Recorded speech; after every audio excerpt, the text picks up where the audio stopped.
Hello everyone. हमारे YouTube channel current affairs connect पर आप सबका स्वागत है। आज की क्लास में हम डेली करंट अफेयर्स की सीरीज में 29 मार्च का करंट अफेयर डिस्कस करेंगे। तो चलिए शुरू करते हैं आज की क्लास। तो चलिए देखते हैं आज हम कौन कौन से टॉपिक पढ़ेंगे। तो पहला टॉपिक है इसमें इलेक्ट्रॉनिक्स घटक विनिर्माण योजना। दूसरा है कोसी मेची अंतरराज्यीय लिंक परियोजना। तीसरा है शास्त्रीय द्विपक्षीय शिक्षा फोरम 2025। अगला टॉपिक है रक्षा मंत्रालय द्वारा रक्षा खरीद के लिए किए गए समझौते। अगला है टेककृति 2025। इसके बाद है इंदर 2025। नेक्स्ट है भारत तथा जापान सरकार के मध्य विकास सहायता समझौते। अगला टॉपिक है प्रशासनिक सुधार और लोक शिकायत विभाग और भाषिणी ने मिलकर नागरिकों के लिए एक शिकायत दर्ज कराने के लिए एक बहुविध बहुभाषी समाधान है वो विकसित किया है। तो ये देखेंगे हम, और उसके बाद में हम देखेंगे डीएक्स एज क्या है ये देखेंगे। और उसके बाद में है हुरून ग्लोबल रिच लिस्ट 2025। और उसके बाद अगला टॉपिक है इंडोनेशिया न्यू डेवलपमेंट बैंक का नवा सदस्य। और लास्ट टॉपिक है नोवाक जोकोविक। इनके बारे में आज की क्लास में हम डिस्कस करेंगे। तो चलिए शुरू करते हैं। पहला टॉपिक है इलेक्ट्रॉनिक्स घटक विनिर्माण योजना। 28 मार्च को केंद्रीय कैबिनेट द्वारा इस योजना को मंजूरी दी गई है। ठीक है, इसका कुल वित्त पोषण 22,900 करोड़ रुपए होगा। ठीक है, तो ये योजना किस लिए स्टार्ट की है सेंट्रल गवर्नमेंट ने? इसका उद्देश्य है इलेक्ट्रॉनिक्स घटक विनिर्माण पारिस्थितिकी तंत्र में बड़े निवेश वैश्विक और घरेलू को आकर्षित करके एक मजबूत घटक पारिस्थितिकी तंत्र विकसित करना, क्षमता और योग्यता विकसित करके घरेलू मूल्य संवर्धन, ठीक है, जो डोमेस्टिक वैल्यू एडिशन है उसको बढ़ाना और भारतीय कंपनियों को वैश्विक मूल्य श्रृंखलाओं ग्लोबल वैल्यू चेन के साथ एकीकृत करना, ये इसका उद्देश्य है। और इसका लक्ष्य क्या रखा गया है? 59,350 करोड़ रुपए का निवेश आकर्षित करना, 4,56,500 करोड़ रुपए का उत्पादन करना, ठीक है, और 91,600 व्यक्तियों को रोजगार प्रदान करना और अनेक जो अप्रत्यक्ष नौकरियां हैं वो सर्जित करना। इस योजना की अवधि 6 वर्ष रखी गई है, जिसमें 1 साल का जेस्टेशन पीरियड शामिल होगा। जेस्टेशन पीरियड वो होता है जिसमें कोई प्रोजेक्ट है वो स्टार्ट होके और जब प्रोडक्शन स्टार्ट करता है उसके स्टार्ट होने से लेकर प्रोडक्शन स्टार्ट करने के बीच की जो अवधि है उसको जेस्टेशन पीरियड बोलते हैं। तो ये टोटल 6 वर्ष की अवधि होगी जिसमें 1 साल का जेस्टेशन पीरियड होगा। चलिए आगे देखते हैं। ये कैबिनेट के डिसीजन है, तो ये दे रखे हैं अपने को। अगला टॉपिक है कोसी मेची अंतरराज्यीय लिंक परियोजना। तो 28 मार्च को केंद्रीय कैबिनेट द्वारा बिहार की, कहाँ की है ये कोसी मेची अंतरराज्यीय लिंक परियोजना? ये बिहार की है। तो केंद्रीय कैबिनेट ने बिहार की कोसी मेची अंतरराज्यीय लिंक परियोजना को जल शक्ति मंत्रालय की प्रधानमंत्री कृषि सिंचाई योजना और प्रधानमंत्री कृषि सिंचाई योजना के त्वरित सिंचाई लाभ कार्यक्रम के अंतर्गत शामिल करने को मंजूरी प्रदान की है, इसलिए चर्चा में है। ठीक है, तो इसकी अनुमानित लागत है 6,282.32 करोड़ रुपए, जिसमें से केंद्रीय सहायता है 3,652.56 करोड़ रुपए। और इस परियोजना की अवधि रहेगी मार्च 2029 तक। कब तक रहेगी? मार्च 2029 तक। तो चलिए अब इसमें देखते हैं प्रधानमंत्री कृषि सिंचाई योजना क्या है। तो प्रधानमंत्री कृषि सिंचाई योजना PMKSY को वर्ष 2015-16 में सेंट्रल गवर्नमेंट केंद्र सरकार द्वारा प्रारंभ किया गया था। इसका उद्देश्य क्या था? खेतों तक पानी की भौतिक पहुंच को बढ़ाना, ठीक है, पानी को खेतों तक पहुंचे इसके लिए व्यवस्था करना और सुनिश्चित सिंचाई के तहत कृषि योग्य क्षेत्र का विस्तार करना। ठीक है, सिंचाई के अंतर्गत जो क्षेत्र आता है उसका विस्तार करना और खेतों में जल उपयोग दक्षता में सुधार करना, स्थायी जल संरक्षण पद्धतियों को लागू करना, ये इसके उद्देश्य हैं। भारत सरकार ने वर्ष 2021 से 26 के दौरान 93,068.56 करोड़ रुपए, जिसमें से 37,454 करोड़ रुपए की केंद्रीय सहायता है कि समग्र परिव्यय के साथ PMKSY को आगे भी जारी रखने की 2026 तक मंजूरी दी है। ठीक है, अब प्रधानमंत्री PMKSY जो योजना है उसका जो घटक है त्वरित सिंचाई लाभ कार्यक्रम AIBP, ये क्या है? तो ये प्रमुख और मध्यम सिंचाई परियोजनाओं के माध्यम से सिंचाई क्षमता का निर्माण करने के लिए घटक शुरू किया गया है। ठीक है, तो इसके अंतर्गत अब तक 63 परियोजनाएं पूरी हो चुकी हैं और अप्रैल 2016 से 26.11 लाख हेक्टेयर की अतिरिक्त सिंचाई क्षमता इसके अंतर्गत सर्जित की गई है। चलिए देखते हैं अगला टॉपिक। ये कैबिनेट के जो डिसीजन हुए हैं इसके बारे में, Kosi Mechi intra state link project के बारे में, तो ये दे रखी है पूरी इन्फॉर्मेशन जो अभी हमने ऊपर डिस्कस की।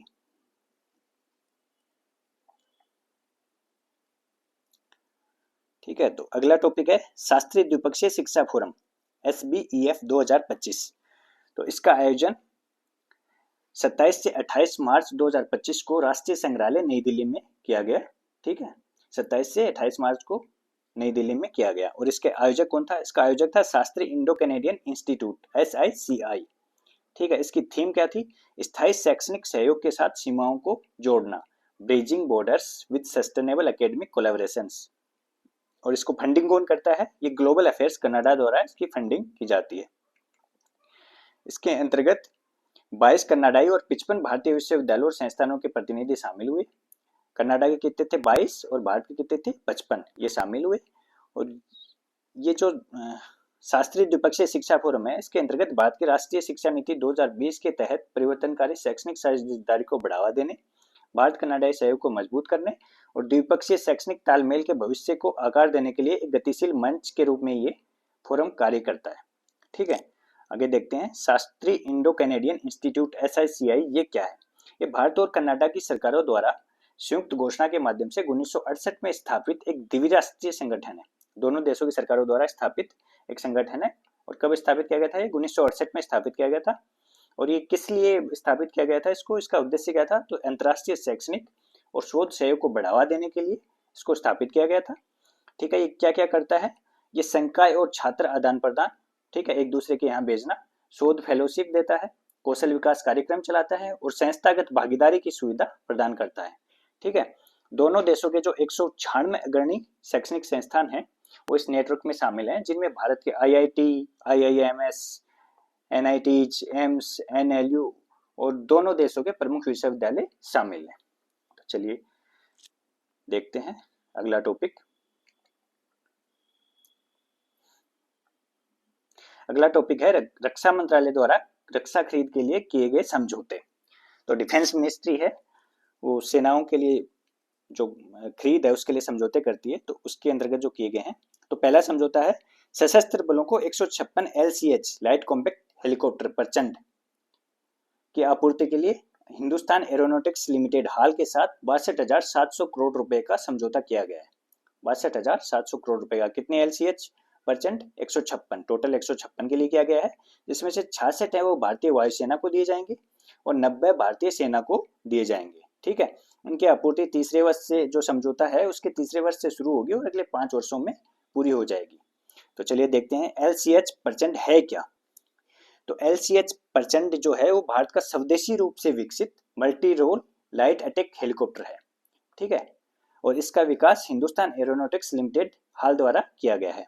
ये भारत का पहला स्वदेशी रूप से डिजाइन और विकसित लड़ाकू हेलीकॉप्टर है जो 5000 मीटर से अधिक की ऊंचाई पर संचालन करने की क्षमता रखता है। 5000 मीटर से अधिक की ऊंचाई पर संचालन करने की क्षमता रखने वाला भारत का पहला स्वदेशी रूप से डिजाइन और विकसित लड़ाकू हेलीकॉप्टर है।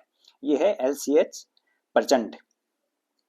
ठीक है, तो एक समझौता इसके लिए हुआ है। और दूसरा समझौता जो है वो है एक flight refuelling aircraft FRA KC-135। क्या नाम है इसका? Flight refuelling aircraft KC-135। इसकी खरीद के लिए समझौता हुआ है। इसको खरीद के लिए नहीं, इसकी वेट लीजिंग के लिए, लीज पे लिया जाएगा इसको। ठीक है, तो इसके लिए समझौता हुआ है। वो कौन सी कंपनी के साथ हुआ है? मेट्रिया मैनेजमेंट के साथ। मेट्रिया मैनेजमेंट के साथ समझौता हुआ है।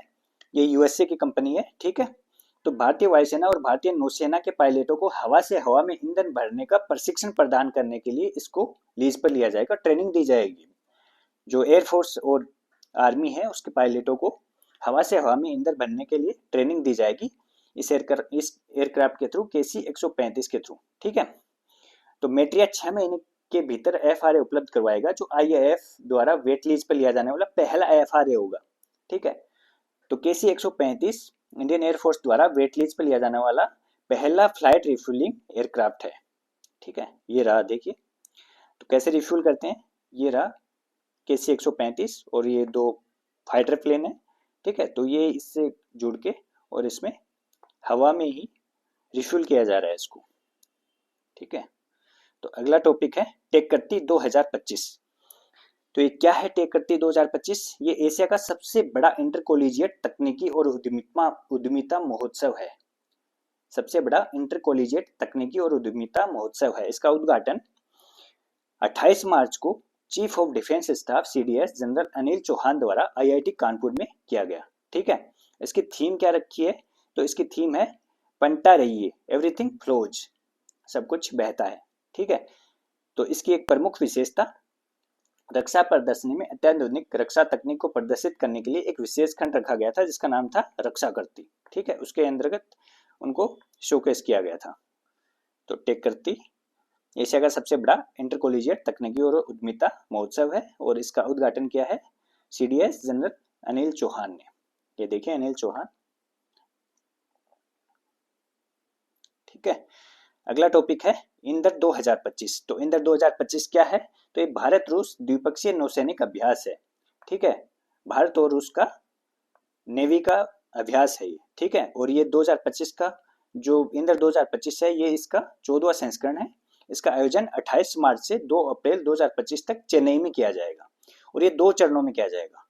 पहला चरण होगा बंदरगाह चरण जो 28 से 30 मार्च तक चेन्नई में होगा और दूसरा चरण होगा समुद्री चरण जो 31 मार्च से 2 अप्रैल तक बंगाल की खाड़ी में इसका आयोजन होगा। ठीक है, इसमें रूसी नौसेना के जहाज पेचंगा, रेचकी, एल्दार ये भाग लेंगे और भारतीय नौसेना के जहाज राणा, कुथार और समुद्री गश्ती विमान P-81 ये इसमें भाग लेंगे। तो ये देखिए दोनों देशों के ऑफिसर्स, ये जहाज है जो इसमें पार्टिसिपेट करेंगे। अगला टॉपिक है भारत सरकार और जापान सरकार के मध्य भारत को जापान की आधिकारिक विकास सहायता के तहत 6 परियोजनाओं के लिए 191.736 बिलियन येन के ऋण समझौतों पर हस्ताक्षर जापान द्वारा इंडिया को डेवलपमेंट असिस्टेंस दी जा रही है।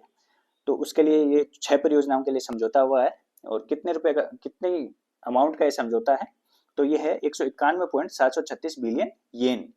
ठीक है, तो पहली परियोजना है तमिलनाडु निवेश संवर्धन कार्यक्रम चरण 3, तीसरा चरण इसका। दूसरी है प्रभावी वन प्रबंधन के लिए क्षमतावर्धी परियोजना। तीसरी है चेन्नई समुद्री जल विलवणीकरण संयंत्र के निर्माण, संयंत्र सेकंड के निर्माण के लिए परियोजना। चौथी है Delhi mass rapid transport system परियोजना। ठीक है, जो मेट्रो है उसके लिए। पांचवी है असम राज्य जल कृषि संवर्धन और आजीविका सुधार परियोजना और छठी है पंजाब जैव विविधता और प्राकृतिक संसाधन संरक्षण परियोजना। तो ये 6 परियोजनाएं हैं जिनके लिए समझौता, ऋण समझौता हुआ है। अगला टॉपिक है प्रशासनिक सुधार और लोक शिकायत विभाग और भाषिणी ने मिलकर नागरिकों के लिए शिकायत दर्ज कराने के लिए एक बहुविध बहुभाषी समाधान शुरू किया है। ठीक है, तो ये जो इंडिया के 8th शेड्यूल में जो 22 भाषाएं हैं उनमें जो नागरिक हैं वो अपनी शिकायतें इस प्लेटफॉर्म पर दर्ज करवा सकेंगे। ठीक है, तो डिजिटल इंडिया भाषिणी के साथ एक मास्टर सेवा समझौता इसके लिए प्रशासनिक सुधार और लोक शिकायत विभाग द्वारा किया गया है। ठीक है, 22 क्षेत्रीय भाषाओं के माध्यम से ये शिकायतें दर्ज करवाई जा सकेंगी और ये जुलाई 2025 तक शुरू हो जाएगा। ठीक है, तो ये भाषाएं हैं, इनका नाम दे रखा है इंग्लिश, हिंदी, गुजराती, मराठी, बांग्ला, तेलुगु, ये सब जो 8th शेड्यूल में इंडिया के 22 भाषाएं हैं उनके लिए है।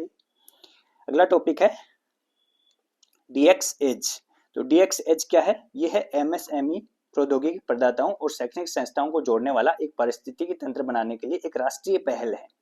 ठीक है, तो ये MSME के लिए की गई है और ये किसने स्टार्ट की है? तो ये भारतीय उद्योग परिसंघ द्वारा नीति फ्रंटियर टेक हब और अखिल भारतीय तकनीकी शिक्षा परिषद के सहयोग से इसको लॉन्च किया गया है। इसका उद्देश्य है नवाचार, प्रतिस्पर्धात्मकता और लचीलेपन को सक्षम करके भारत के MSME क्षेत्र को डिजिटल रूप में से परिवर्तित करना। ठीक है, तो ये MSME के लिए की गई है, डिजिटली एम्पावर किया जाए MSME को, इसके लिए इसको लॉन्च किया गया है।